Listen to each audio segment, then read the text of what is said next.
Assalamualaikum sahabat elektronik. Di depan saya ini ada kulkas satu pintu yang kendalanya tiba-tiba kulkas tidak dingin dan tidak beku. Dingin tapi tidak beku ya. Di sini saya sudah memotong pipa pengisian dan saya lihat di pipa hisap ini keluar oli kompresor. Biasanya yang terjadi atau pengalaman saya biasanya disebabkan karena adanya kebocoran di dalam bodi kulkas, yaitu di kondensornya. Tentu saja freon itu keluar ya, jadi sedikit kebocoran juga kulkas ini tidak akan beku atau tidak akan bisa dingin karena lama kelamaan freonnya akan habis. Biar bocornya sekecil jarum, tetap dia tidak akan bisa bertahan lama untuk mengoperasikan pendinginan di dalam EPAP karena freonnya terkuras habis tentunya ya teman-teman. Di sini banyak sekali oli yang terjebak di dalam EPAP dan nanti kita akan pasang pentil di sini. Tapi sebelum itu kita akan masuk ke tahap selanjutnya. Kita akan menekan pipa kondensor dengan tekanan 400 PSI. Bila mana nanti ada penurunan di jarum manifold, bisa dipastikan pipa kondensor bocor. Jadi sekecil apapun kebocorannya, tetap freon tidak akan bisa bertahan lama. Untuk memproseskan proses pendinginan di dalam EPAP, dan dia akan keluar perlahan-lahan lalu habis, dan kulkas pun tidak akan bisa dingin lagi, dan pastinya oli pun akan naik yang biasanya terjadi seperti itu. Oke teman-teman, kali ini saya akan memasang pentil untuk selang manifoldnya. Nanti kita akan lanjut lagi ke tahap selanjutnya untuk mengganti pipa kondensor bila mana memang kerusakannya terdapat di pipa kondensor. Oke, setelah melakukan pengecekan pada pipa kondensor di dalam bodi kulkas yang tadi kita tekan, ternyata memang ada kebocoran, tapi sangat kecil sekali karena penurunan dari tekanannya sangat lama. Oke, baik teman-teman, sekarang kita lakukan pemotongan pada pipa tekan dari kompresor ke kondensor yang tertanam di bodi kulkas, dan tidak mungkin diganti dengan membuka bodinya ya. Dan kita melakukannya pergantian kondensor dengan yang baru ditempel di belakang. Dan tadi kita sudah melakukan pengelasan pada filter ke ujung pipa kondensor yang baru. Lalu sekarang kita akan melakukan penyambungan ke awal pipa kondensor ke pipa tekan dari kompresor. Oke teman-teman, apabila teman-teman mengalami kasus yang sama dengan kendala kulkas tidak dingin dan freon tidak tersisa sedikit pun, itu dipastikan freon habis terkuras karena kebocoran dari pipa kondensor ataupun dari evaporator. Tapi lain lagi dari kasus kulkas ini, karena ini evaporator sangat baik sepertinya dan tidak ada kebocoran. Namun yang bocor itu dari pipa kondensor yang ada di bodi kulkas yang memang terbuat dari besi sepertinya. Oke, kita akan melakukan penyambungan ke pipa kondensor yang baru. Lalu kita melakukan pengelasan. Dan nanti kita akan teruskan ke proses flashing lagi setelah malam kemarin kita melakukan flashing dengan banyaknya oli yang keluar yang terjebak di evap. Lalu sekarang kita akan melakukan flashing lagi setelah semuanya terhubung. Lalu kita melakukan pemvakuman dan pengisian freon. Oke, baik teman-teman, bisa disimak cara saya ini, dan tidak beda dengan cara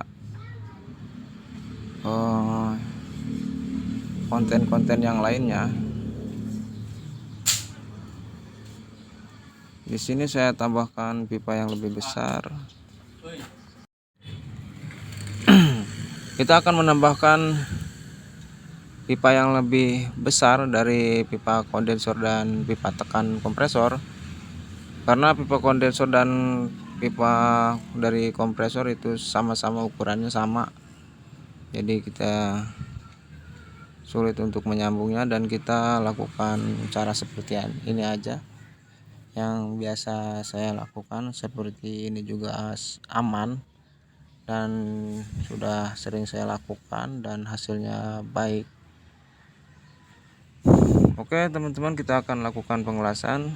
Tentunya kita akan memakai borak juga dari pipa kondensor yang baru, terkecuali yang setelahnya, kecuali yang sambungan itu dari ke pipa kompresor.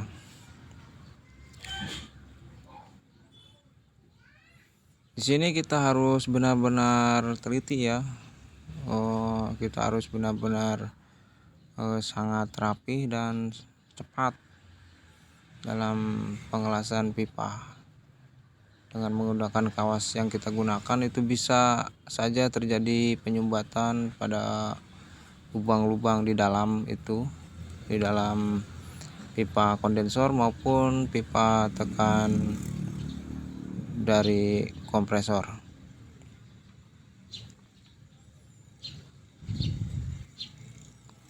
Kita harus lakukan dengan teliti agar hasilnya sempurna dalam melakukan perbaikan kulkas dengan pergantian kondensor seperti ini.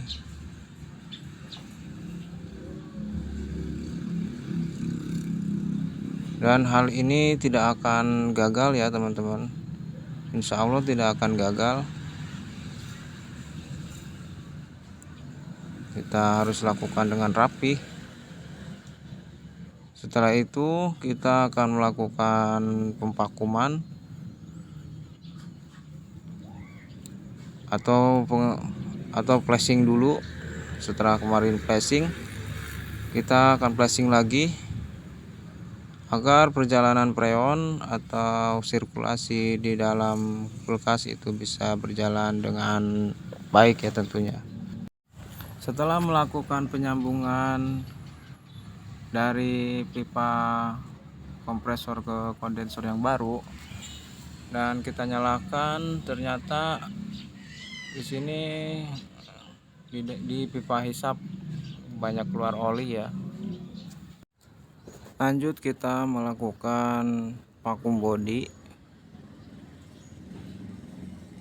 Setelah tadi kita flashing ulang, dan di sini kita vakum body sampai gelembung di dalam botol Thousand habis ya, sampai tak terlihat gelembung lagi, agar udara di dalam pipa kondensor maupun dari evaporator itu sudah tidak tersisa lagi udara untuk melakukan proses pengisian freon ya. Tunggu beberapa menit ya, paling lama dia membutuhkan waktu sekitar setengah jam. Bila mana gelembung itu tidak hilang, kita cek lagi di bagian sambungan, karena kalau gelembung itu masih ada, tentunya di sambungan atau di area mana pun bisa terjadi masih ada ya celah, maka di vakum pun tidak akan bersih ya udaranya, masuk lagi. Oke, sepertinya di sini sudah aman ya, dan kita akan melakukan proses selanjutnya dengan menutup pipa vakum di filter.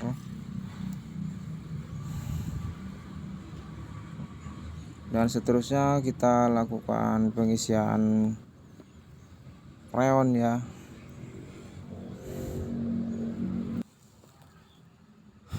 Oke, sebentar lagi kita akan melakukan pengisian freon. Kita akan memasang dulu selang pengisian freonnya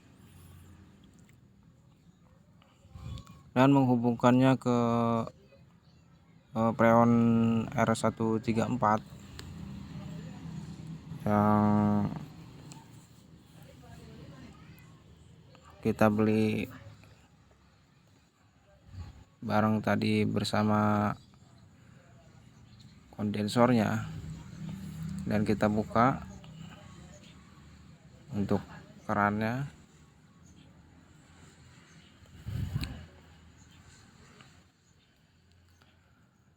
Lalu kita akan tekan dari 0 PSI ke 10 PSI, namun secara teratur ya. Kita tekan sedikit dulu seperti itu, lalu kita akan tutup dulu agar freon berjalan dengan normal dan lancar.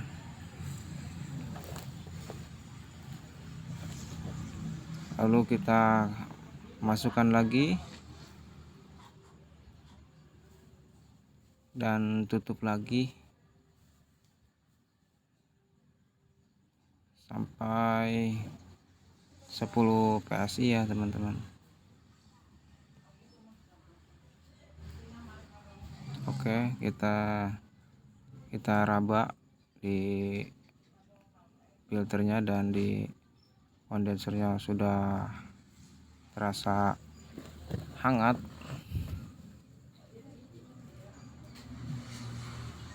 Di sini kita raba sudah ada kehangatan.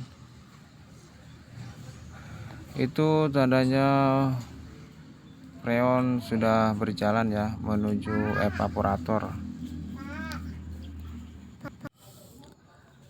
Oke, sepertinya perjalanan freon sudah masuk dengan baik ya, dan nanti kita akan lihat ke evaporator apakah sudah terjadi proses pendinginan. Baik, kita tunggu sambil kita amati jarum manifoldnya.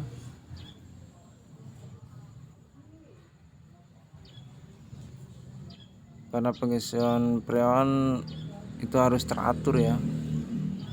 Jika kebanyakan dia tidak akan terjadi pembekuan atau bekunya tidak sempurna, jika kekurangan juga sama.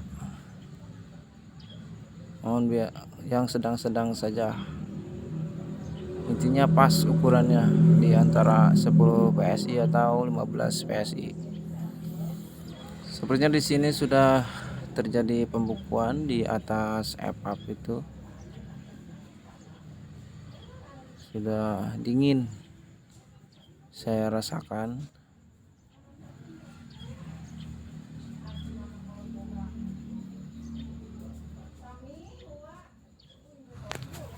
Dan kita juga menggunakan tang ampere sambil menyamakan ampere dan tekanan freon.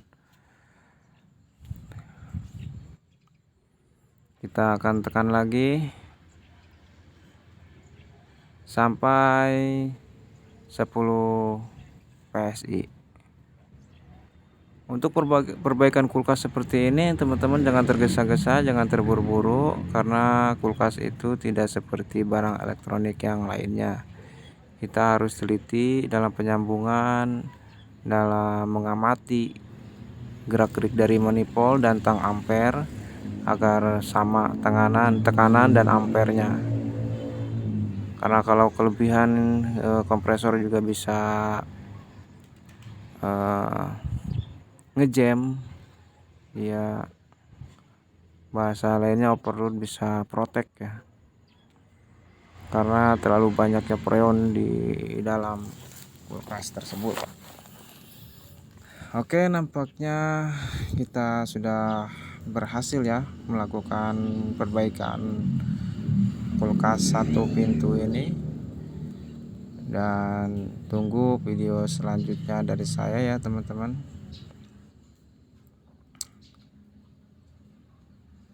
Dan kita lihat lagi, sepertinya memang sudah terasa dingin, hampir merata ya, hampir merata, cuman di kamera tidak terlihat asap-asap dinginnya. Oke, baik teman-teman, sekian dari saya. Semoga video ini bermanfaat buat teman-teman, dan video ini sangat panjang ya kalau kita tidak memotong-motong dan mengeditnya. Oke, baik, segitu. Wassalamualaikum warahmatullahi wabarakatuh. Bye.